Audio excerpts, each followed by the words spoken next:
Recapitulando la anterior semana, habíamos visto que era un átomo. Habíamos dicho que el átomo es la partícula más pequeña de la materia, ¿no es cierto? Y habíamos mencionado que este átomo tenía ¿qué? Protones, que tenían carga ¿qué? Positiva, ¿no es cierto? Y teníamos los neutrones, ¿sí?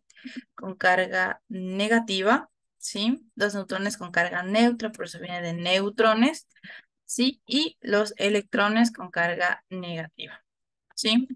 Entonces, habíamos mencionado que estos protones cumplían una estructura similar.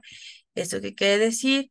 Que tenían el núcleo, ¿sí? Tenían una envoltura del átomo y tenían órbitas, ¿sí? Principalmente estas órbitas que giran alrededor, principalmente de el núcleo del átomo. Al girar alrededor del núcleo del átomo, principalmente me generaba esta estructura adecuada en el ámbito de obtener una partícula más pequeña. ¿Sí? Habíamos dicho que cada elemento químico que se encuentra en la tabla periódica, ¿sí? Elemento químico que se encuentra en la tabla periódica, principalmente se caracteriza por tener en su estructura, sí, como habíamos mencionado, en su estructura tenemos lo que es los protones, los neutrones y los electrones, ¿sí?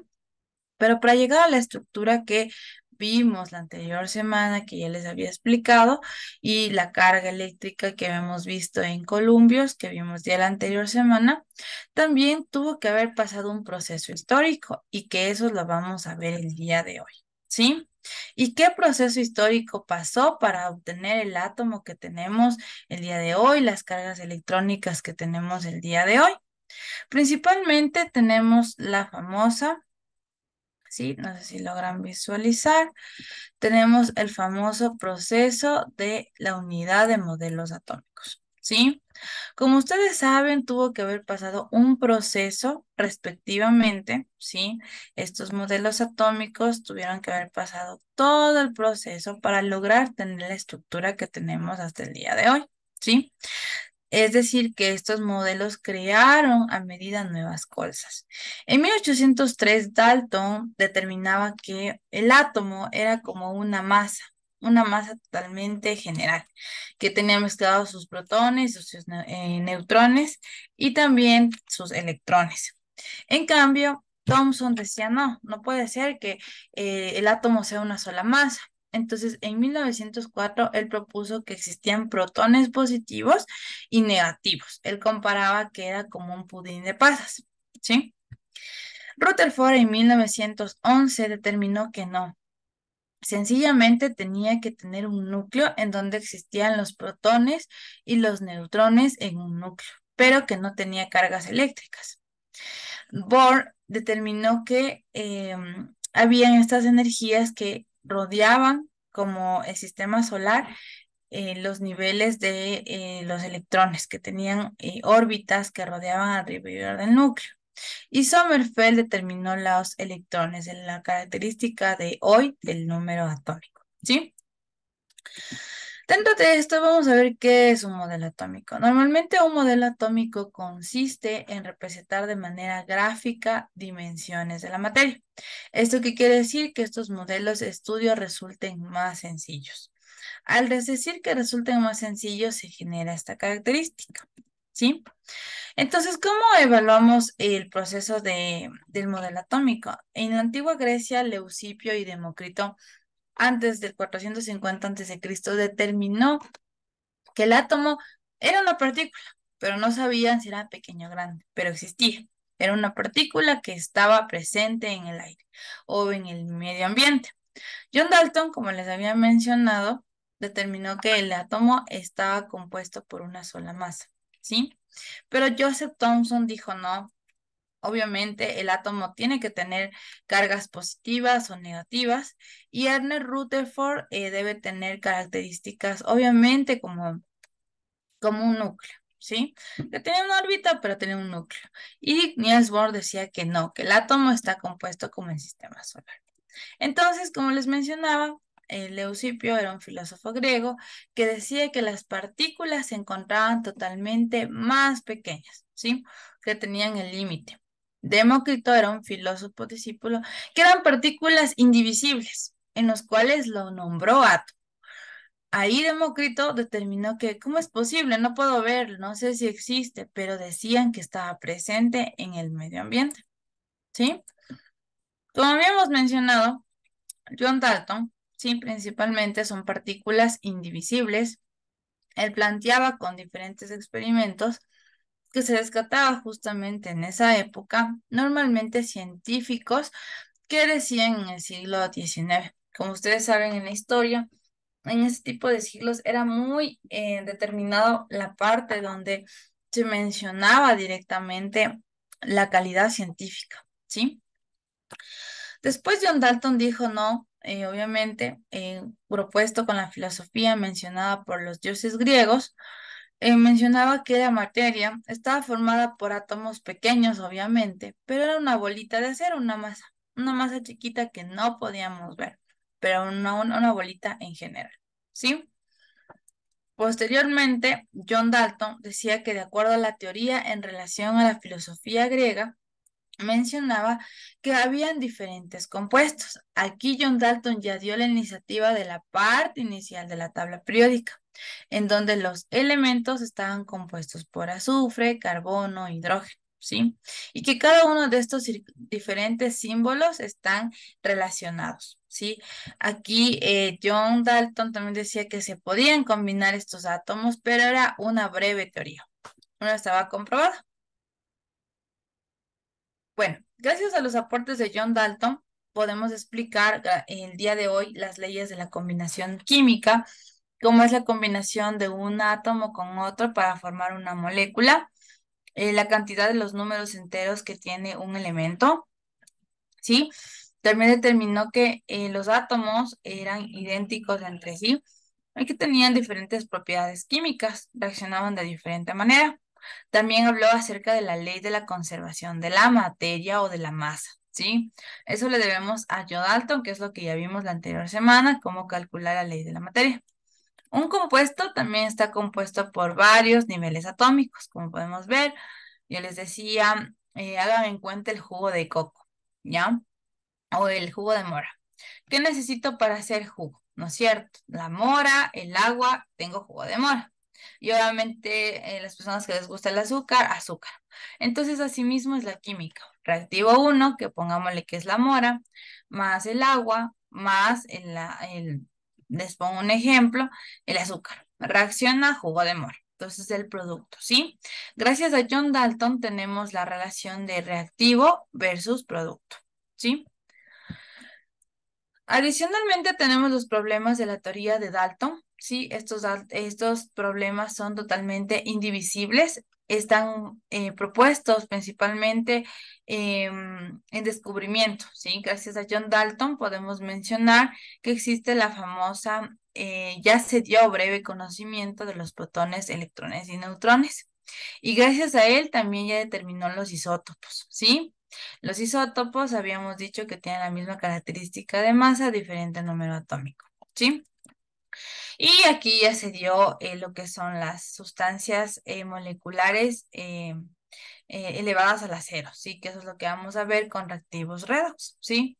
Que es decir, tenemos el hidrógeno, ¿sí? Que está 2 elevado a cero. Nos dice la ley de redox que cuando un elemento solito no tiene amiguitos, es solterito, podríamos decir, se denomina un elemento diatómico molecular, porque solo no tiene amiguitos. ¿Ya? Está solito, no hubo un enlace de compromiso, ¿sí?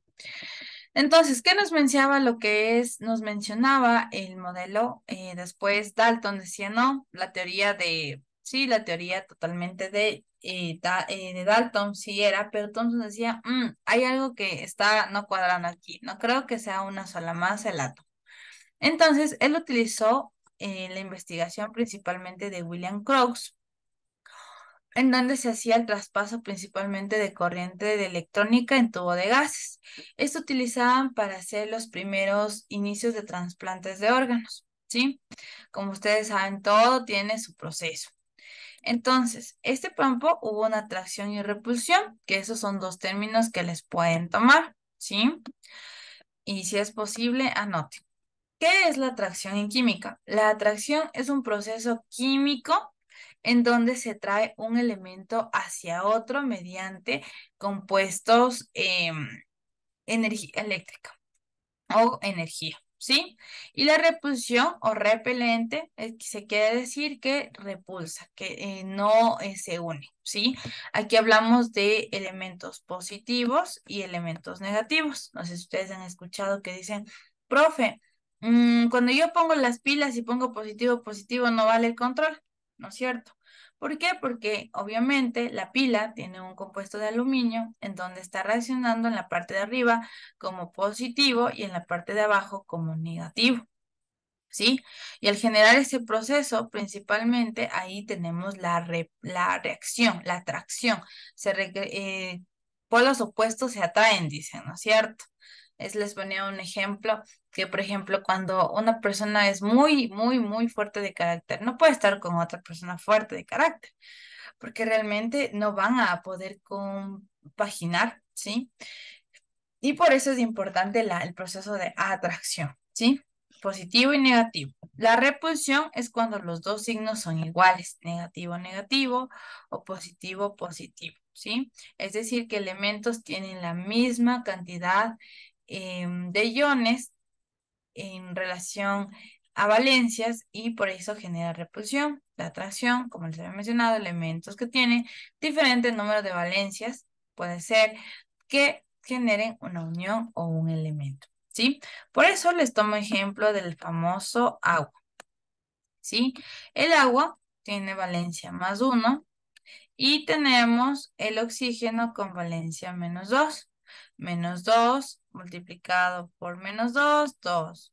2 por 1, 2, ¿no es cierto? Esto, 2 menos 2 me da 0. Tengo mi elemento neutro y cumple la función atracción, ¿sí? Entonces siempre se debe combinar con dos elementos totalmente negativo y positivo, ¿sí? Por esa razón, Thomson tomó esa teoría. Bueno, Thomson hacía el proceso del campo magnético, en donde él hizo una averiguación mediante dos enlaces. Aquí había una lámina de bronce en el cual él hizo la unión de cationes, en donde estos rayos catódicos tenían una línea entre las placas cargadas. Él vio que hubo una interacción de un cátodo positivo y un ánodo positivo. Aquí viene de los cationes y aniones.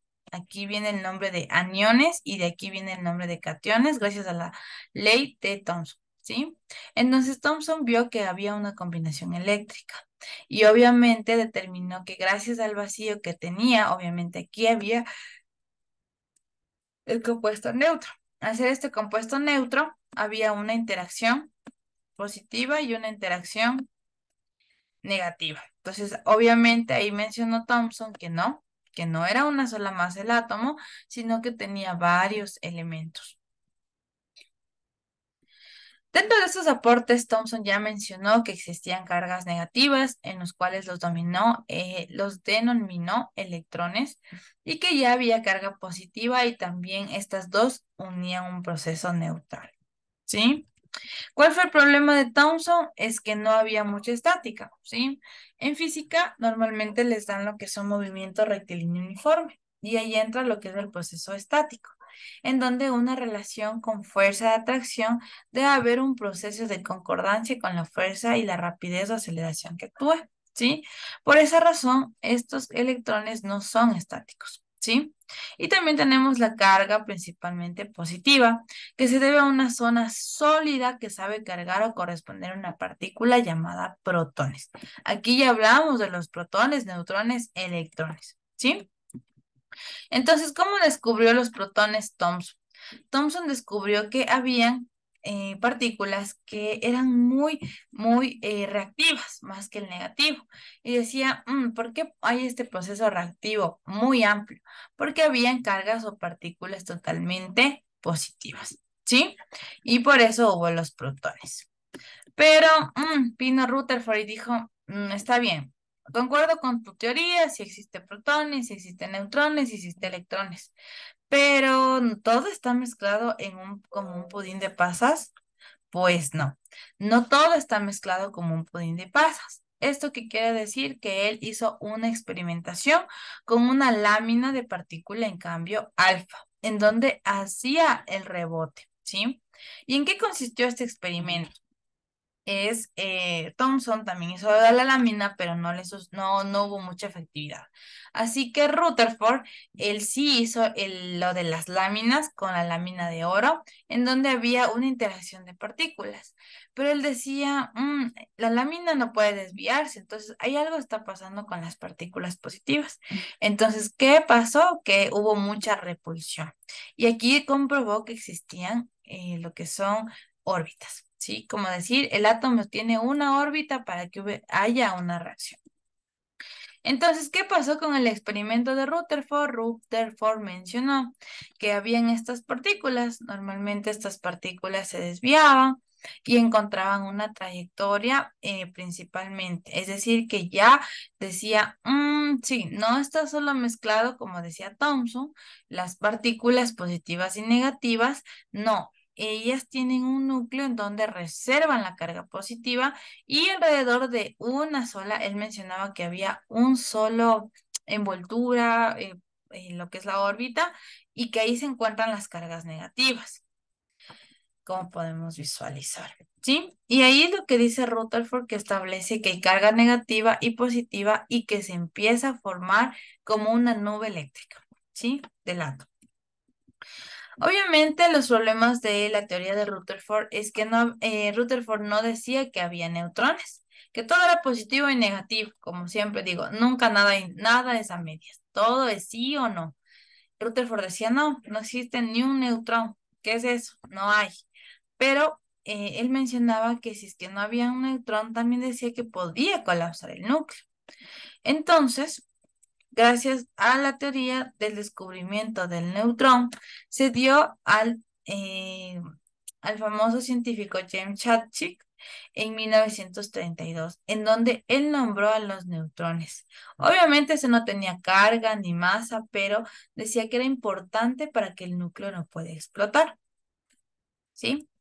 Y bueno, ahí viene Bohr y Bohr decía, bueno, está bien, Rutherford, te creo que exista cargas positivas, que exista cargas, pero ¿cómo es posible que no haya neutrones? No, yo considero que no existe solo una órbita, existen muchas órbitas. Entonces, él propuso estas hipótesis en donde los electrones giraban en torno al núcleo y estas órbitas circulares de energía totalmente se mueven sin emitir energía. Por esa razón, cada órbita que posee una determinada cantidad representa una letra, ¿sí? Que vamos a ver en esta razón. Aquí vienen los niveles de energía y normalmente esto se llama la teoría de la ley de energía, que viene S, ¿sí? P, D y F, ¿no es cierto? SPDF. Gracias a Born, nosotros tenemos que gracias al núcleo tiene una energía eléctrica y que cada órbita, ¿sí? Tiene una energía particular. Más cerca se encuentra del núcleo, más eléctrico es. Más lejos se encuentra del núcleo, más o menos eléctrico es, ¿sí? Eso es lo que determinó la teoría de Born. Entonces, Born relacionaba que la energía se relacionaba con el sistema solar. Tenemos al Sol y los planetas alrededor. Entonces, él decía que el núcleo era el Sol, en donde se encontraban los protones y los neutrones, y al girar la curva tenían los electrones, ¿sí? Entonces, es muy importante determinar este proceso. Gracias a eso, Born dedujo que las emisiones de luz tenían mucho que ver con características de incidir, ¿sí? Es decir, que actuaban principalmente con diferentes conjuntos en donde se hacía un detector principalmente de la energía. Entonces, gracias a la energía que tenía el núcleo, yo tenía las diferentes características de los electrones, ¿sí? ¿Y cuál fue el aporte del Niels? Niels Bohr, él descubrió, gracias a él tenemos el famoso hidrógeno. Gracias a Bohr también tenemos los famosos niveles de energía. Tenemos la cantidad de órbitas, como ustedes saben, son 7 niveles de energía, ¿sí? También tenemos los espectros de emisión y de órbita a otro, ¿sí? ¿Cuál fue el problema de Bohr? Es que Bohr decía que los electrones no eran solo uno, eran muchos y era muy complejo de explicar. Pero Born, dentro de esto, decía que existían espectros atómicos, ¿sí? Que son partículas de gamma que principalmente determinaban esta característica, ¿sí? En donde relacionaba cuánto era la cantidad de átomos que podía reaccionar para obtener estas partículas. Listo. Dentro de esta línea, aquí tenemos hasta el modelo atómico de Bohr, ¿sí? Que nos dice la característica que fue respectivamente.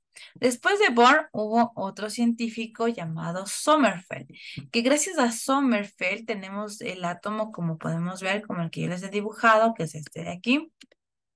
¿Sí? Sommerfeld ya nos determina que existen números cuánticos dentro del átomo, que cada nivel entiendo que tiene SPDF y que tiene 7 niveles de energía, ¿no es cierto? Pero por Sommerfeld decía que los niveles de energía se representan por el nivel cuántico que existe el átomo. Por ejemplo, cuando tengo una flechita arriba, mi enlace cuántico va a ser más un medio. Un medio por es la teoría de Sommerfeld, que aparte de los niveles de energía tienen subniveles. Y al tener estos subniveles tienen características cuánticas. Y bajando el signo tenemos menos un medio. ¿Sí? Porque la carga negativa, eso depende del elemento, ¿sí? Eso es lo que nos mencionaba Sommerfeld, ¿sí?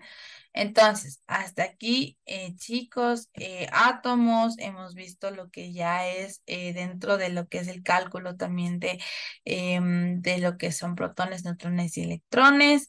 Y entonces, ahorita vamos a ver un poquito acerca, ya vimos lo que es la tabla periódica, la anterior semana también. Y vamos a ver ahorita ya un poco de ejercicios, ¿sí? Entonces, hasta aquí, ¿alguna pregunta, alguna inquietud? ¿Sí está claro o no está claro?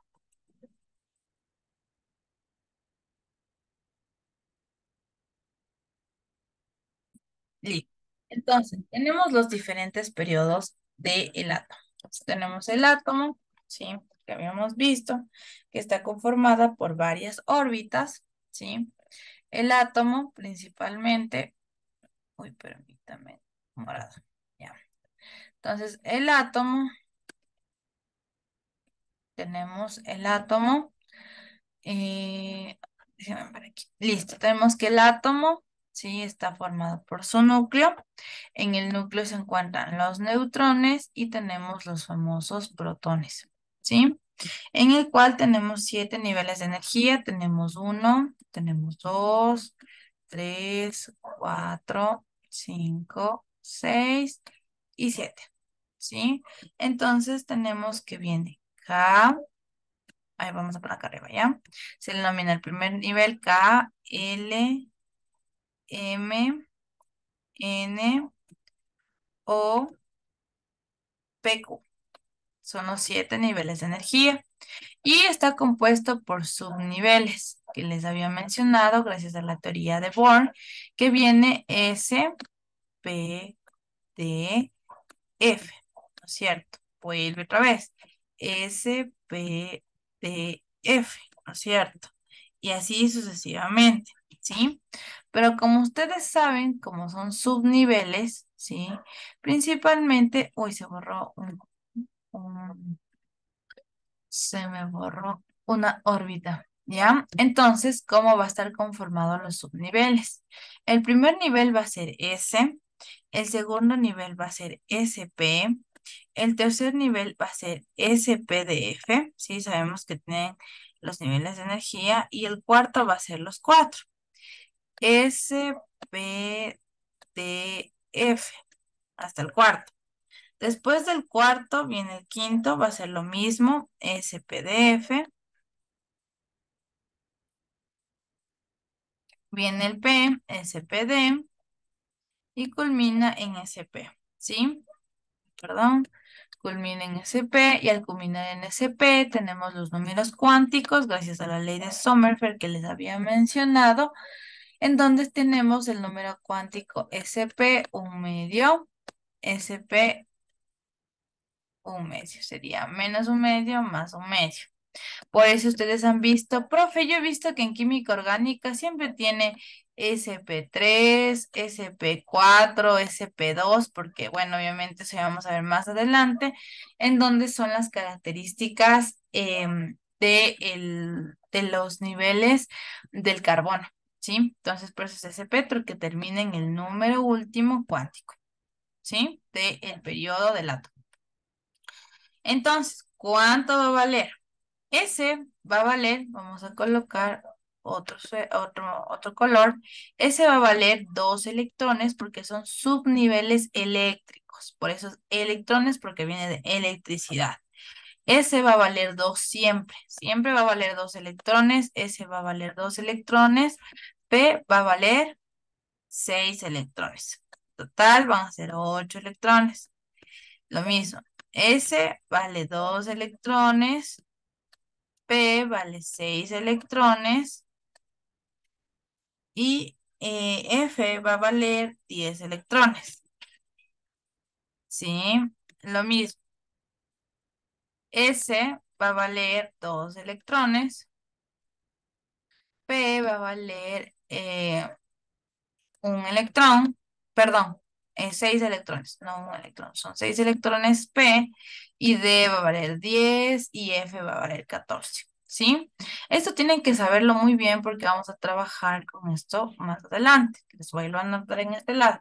S va a valer 2 electrones.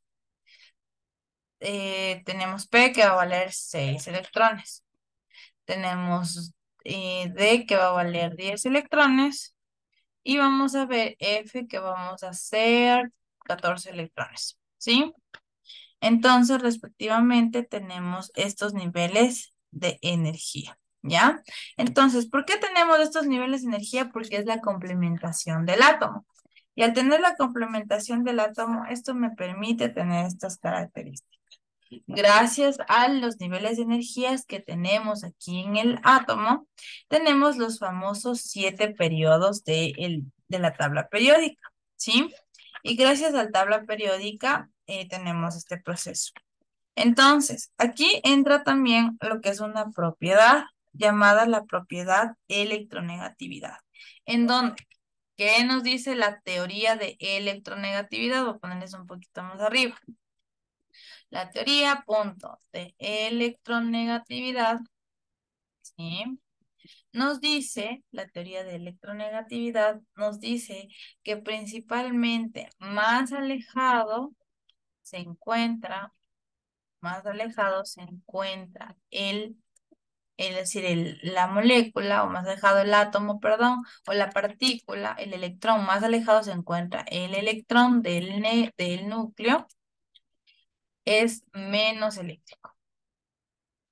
Es decir, si yo tengo, vamos a ponerles por acá, sí, voy a ponerles por aquí. Si yo tengo, sí, un ejemplo, yo tengo en la parte de aquí un, uy, si yo tengo aquí, en la parte de aquí, ¿sería más eléctrico o menos eléctrico, señor Marcas? Menos eléctrico. El que se aleja del núcleo, correcto. Señorita Jocelyn, si yo tengo aquí el electrón, ¿sería más eléctrico o menos eléctrico? Más eléctrico. Más porque está cerca del núcleo. Bien. Señor Intriago, no sé si vino el señor Intriago. Ya ha llegado. El señor Intriago, si yo pongo aquí en N, que es la órbita, ¿es más eléctrico o menos eléctrico? Más eléctrico. Más eléctrico. Sí, puede ser más eléctrico, se encuentra en el núcleo, puede ser neutral porque está en la mitad. Sí, gracias a eso nosotros tenemos los periodos de electrones. ¿Sí? Todo esto. Listo. Entonces, hasta aquí. Preguntas, inquietudes. No, está clarísimo. Están muy juiciosos. Eso está muy, muy, muy bien. No hay preguntas entonces. Nadie, no me contesta nadie en el chat. Si algo no quedó claro,